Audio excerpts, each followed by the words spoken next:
MDG TV, une chaîne Wint pour la cause de Christ. Mafuta Yasika, Mafuta Yasika, Mafuta Yasika.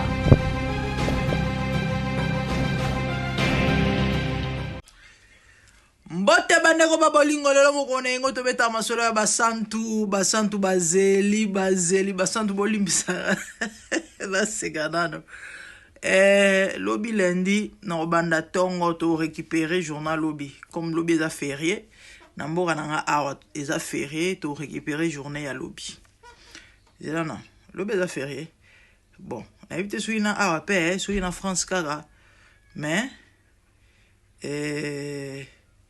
lobby na nanda ko de toutes les façons on salaté to récupérer journée à lobby to beta masolo ya basantu bandi oboyebi manete ebi mapambate elamba obi mapambate fona somba toje ouais fona somba toje to la ta mokolo basantu parce que nazola ta chimilo mokolo basantu na boule ya toje ya bazuzi ya bakabaliste te lelo monengo to beta masolo ya basantu nini ba video lelo to kina mwanda ndambo mikuse pour tout ça la ngonga et puis tout ça moi vidéo moi belé parce que matière est en désordre nini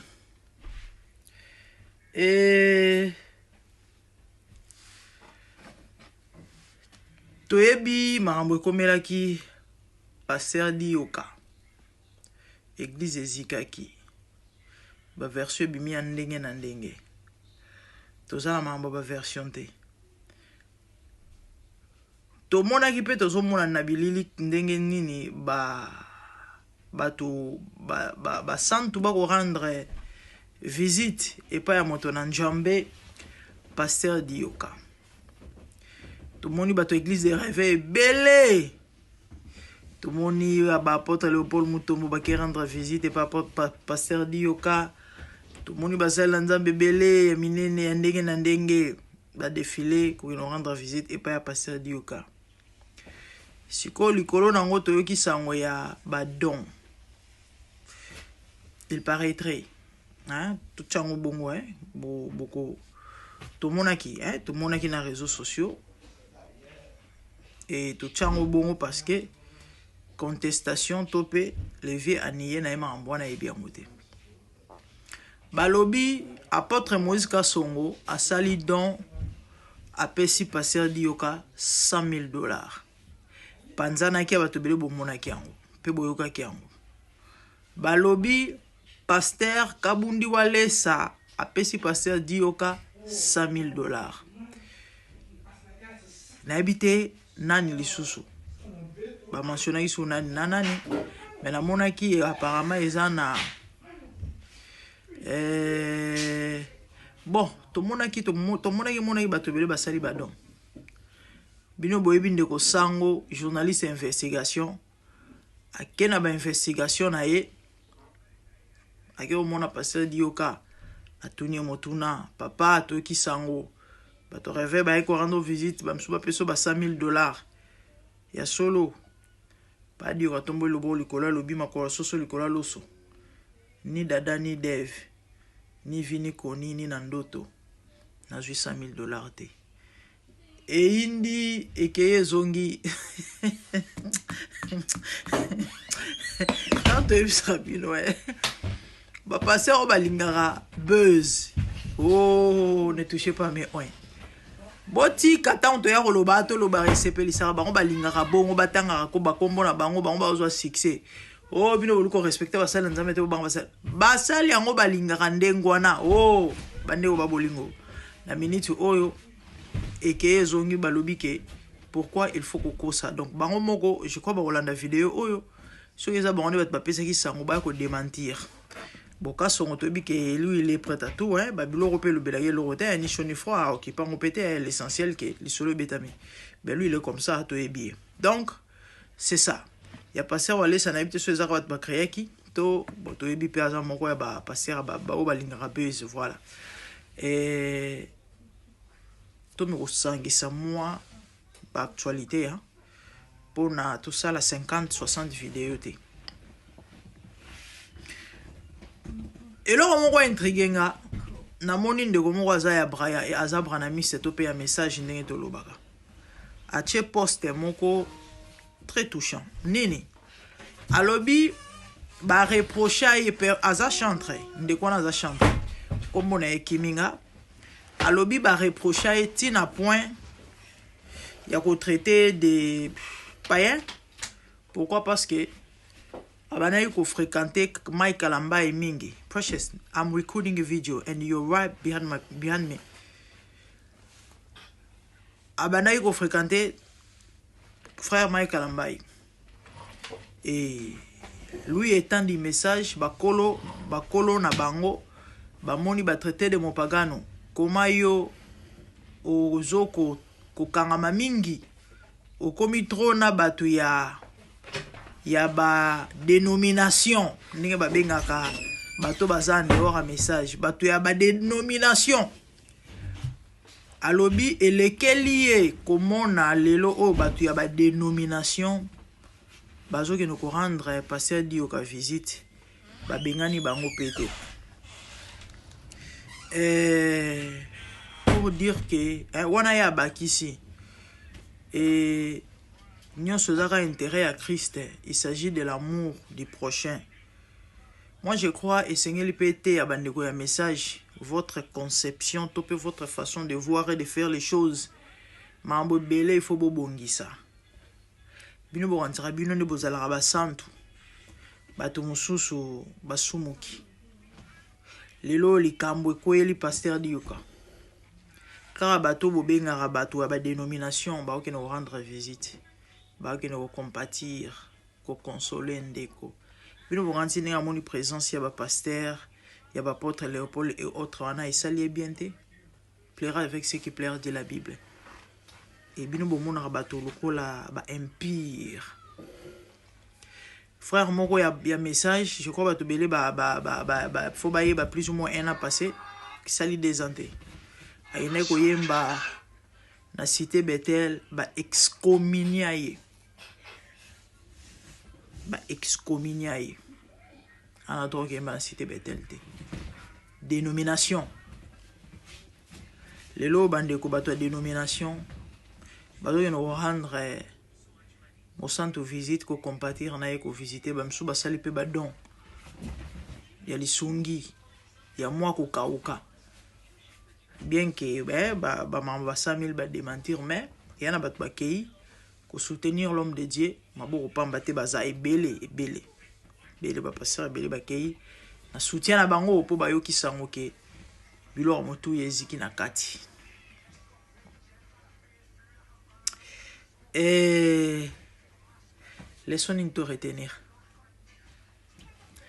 bolingo leki nyonso Bible zolo ba na Corinthiens bolingo couvre ya couvre ka multitude masum bolingo couvre mabeya c'est pas la peine de rebomana na mokili tout ça biso nyo so créature nzambe hein to tabiso tout na Adam et Ève do veut dire biso tout to bana nzambe parce que to kilama na lilingi na ye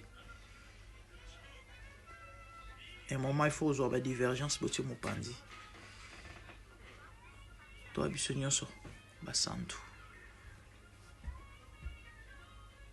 ils en ont natinate. Voilà. Plaire avec ce qui plaire. Vous sepez na bazo sepela. Bato dénomination. Ba rouler là na apôtre dioka. Bazo consoler, ba porter le camon wa cœur et ça la passe. Donc mande ko na biso ya ba santu e, ya ba deux fois saint. Après Yesu do ba message ba to message to pe ba bana mystère malgré nous so to ko mona oyo to pe si bino ka yango quand même no bozala ba deux fois saint et boteyama boteyama bozwa leçon. Voilà, c'est ça.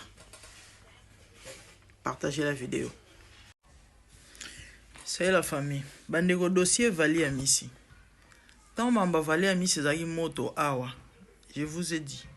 Les gambo, kongola bossa na ambango. bopé son cas 1 mois et au là on y est si les loba kundana validé. Pourquoi? Parce que babanda cause la justice ndé baloba ke no bakangiye na Afrique du Sud bazela ba traquer ba sambisa e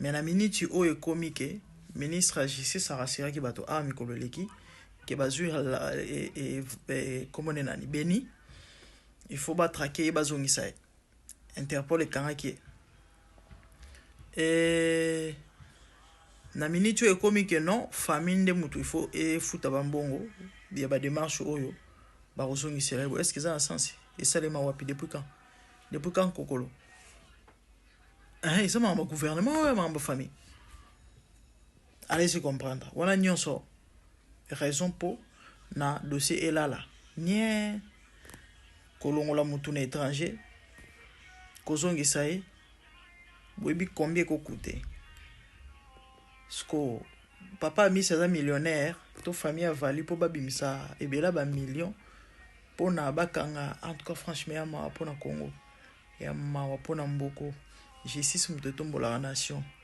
oya biso justice akwanga na makayabu oyo ya mawa ya pasi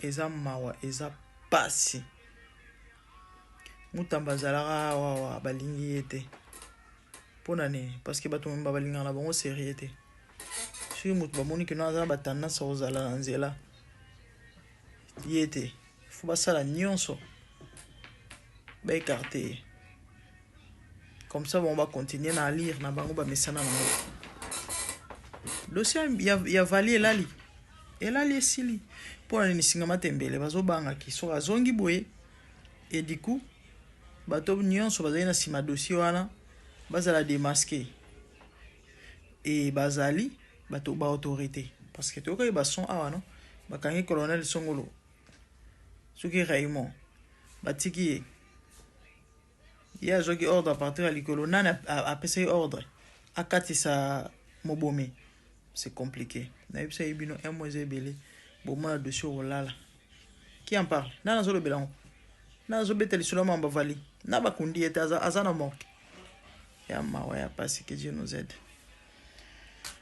amboko kongo na ebite to belela ka mawa nzambe miko nyonso to belela ka mawa nzambe soki a osepela à intervenir à sali ce peut aux alara boti mo le son ozonga ah to ça roboni parce que les oscillateurs bateto sane ba continuer ko compliqué insensible na mamunyoso bazara sensible na buzoba mbongo basi ko détourner ko yiba magoda et na buzoba banti valeur mambo zanga mituna makolo bango baza sensible mambo sérieux oyo ko mema mboka liboso ko kena mboka liboso ko changer mboka positivement ko transformer et ko bongisa bazala kuna te ba ki parate etala bango te tala bango te quand même bilonya on a on bat bazonga ka c'est quand même cycle on a on te tourna ba bazala ki ba on bazali ba on bazo continuer ko zala ba ko yiba ba ko lia ba mbongo ba ko seka ba ko bina biso bazo bana bango to zala on a to observer nyonso ba on basalaka mais un temps pour tout dit la Bible. Tout ce qu'un homme aura sémé, il le moissonnera. Je vis le Seigneur assis sur un trône très élevé, et les pans de sa robe remplissent les temples. Des séraphins s'étaient au-dessus de lui et criaient l'un à l'autre, disaient Saint, Saint, Saint est l'Éternel des armées. Toute la terre est pleine de sa gloire. Dans les cieux des cieux, là où vivent les rois, il y a des créatures qui l'adorent et les louent. Dans les lieux célestes, là où règne mon roi, il y a des anges qui chantent jour et nuit en sa gloire. Les 24 vieillards et les 4 êtres vivants, ensemble avec les anges, chantant son honneur. Ils ont réussi l'homme d'adorer les rois, car il est l'unique, le seul vrai Dieu. Seigneur, reçois favorablement les paroles de ma bouche, car les portes furent ébranlées dans leur fondement par la voix qui retentissait, et la maison s'était remplie de fumée. Glorifie-toi. Dans les cieux, sur la terre, même sous la terre, tout est l'âme confesse que Jésus est Seigneur, car il est élevé au-dessus de toutes choses, et son nom est au-dessus de tout nom. Jésus, je m'avance devant toi, oh mon Dieu, mon roi, unissant ma voix avec ceux des anges, en jetant nos couronnes et des coups pleins de parfums odoriférants, nous rendons gloire.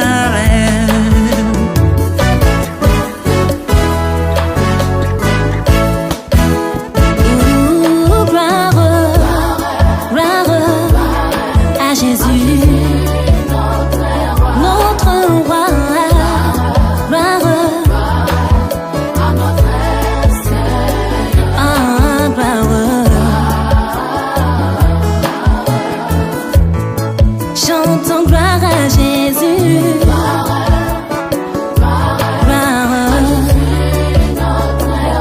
Notre Seigneur, gloire plus haut des cieux.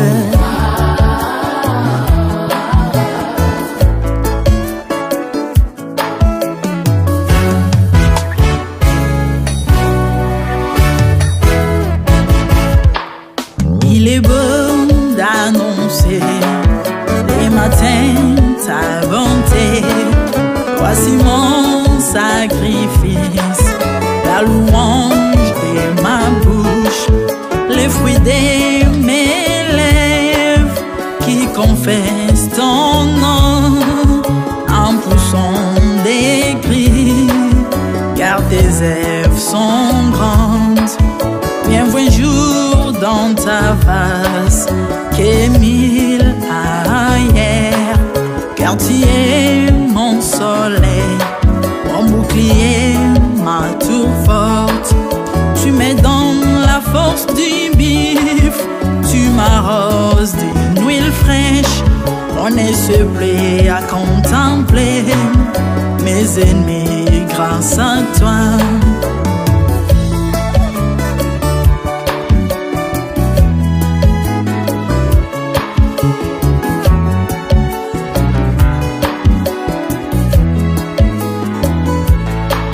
Je prospère dans tes parvis, je porte des fruits, même dans ma vieillesse, plein de sève verdoyant, comme le palmier les justes croissent, et s'élèvent comme les cèdres du Liban plantés dans les jardins de Dieu. Dieu des vengeances s'élève pour venger mes ennemis. Il mettra la fin à la malice de leurs œuvres, car il est le Tout-Puissant, l'Éternel des armées, El Shaddai Adonai, El Elyon Sabaoth.